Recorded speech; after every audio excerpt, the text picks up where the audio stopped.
Hello दोस्तों, Hindi stories में आपका स्वागत है। आज की हमारी कहानी है जीवन और मृत्यु। हर कोई मृत्यु से डरता है, लेकिन जन्म और मृत्यु सृष्टि के नियम हैं। यह ब्रह्मांड के संतुलन के लिए आवश्यक है। इसके बिना मनुष्य एक दूसरे पर कैसे हावी हो जाते, इस कहानी से जानिए। एक बार एक राजा एक संत के पास गया जो राज्य के बाहर एक पेड़ के नीचे बैठे थे। राजा ने पूछा, हे स्वामी, क्या कोई औषधि है जो अमरता दे सके? कृपया मुझे बताएं। संत ने कहा, हे राजा, आपके सामने जो 2 पर्वत हैं उन्हें पार कीजिए। वहां एक झील मिलेगी, उसका पानी पीने से आप अमर हो जाएंगे। राजा ने पर्वत पार कर झील पाई।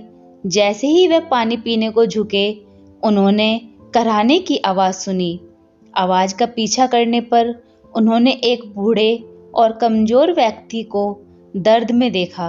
राजा ने कारण पूछा तो उस व्यक्ति ने कहा, मैंने इस झील का पानी पी लिया और अमर हो गया। जब मेरी उम्र 100 साल की हुई तो मेरे बेटे ने मुझे घर से निकाल दिया। मैं 50 साल से यहाँ पड़ा हूँ बिना किसी देखभाल के। मेरा बेटा मर चुका है और मेरे पोते अब बूढ़े हो चुके हैं। मैंने खाना पीना बंद कर दिया है, फिर भी जीवित हूँ। राजा ने सोचा, बुढ़ापे के साथ अमरता का क्या फायदा? अगर मैं अमरता के साथ यौवन भी प्राप्त कर सकूं तो।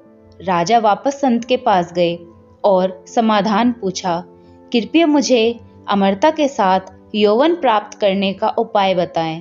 संत ने कहा, झील पार करने के बाद आपको एक और पर्वत मिलेगा, उसे पार करिए और एक पेड़ मिलेगा जिस पर पीले फल लगे होंगे।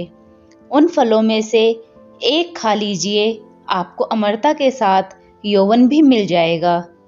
राजा ने दूसरा पर्वत पार किया और एक पेड़ देखा जिस पर पीले फल लगे थे। जैसे ही उन्होंने फल तोड़ने के लिए हाथ बढ़ाया, उन्हें तेज बहस और लड़ाई की आवाजें सुनाई दी। उन्होंने सोचा, इन सुनसान जगह में कौन झगड़ सकता है? राजा ने 4 जवान आदमियों को ऊंची आवाज में झगड़ते देखा। राजा ने पूछा, तुम लोग क्यों झगड़ रहे हो? उनमें से एक बोला, मैं 250 साल का हूँ और मेरे दाहिने वाले उम्र व्यक्ति की उम्र 300 साल है।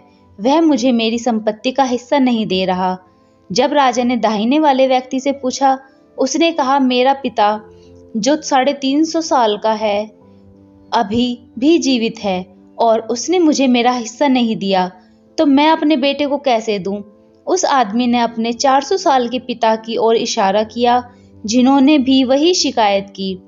उन्होंने राजा से कहा कि संपत्ति के इस अंतहीन झगड़े की वजह से गांव वालों ने उन्हें गांव से निकाल दिया है।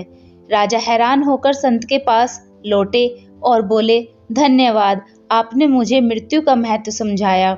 संत ने कहा, मृत्यु के कारण ही इस संसार में प्रेम है।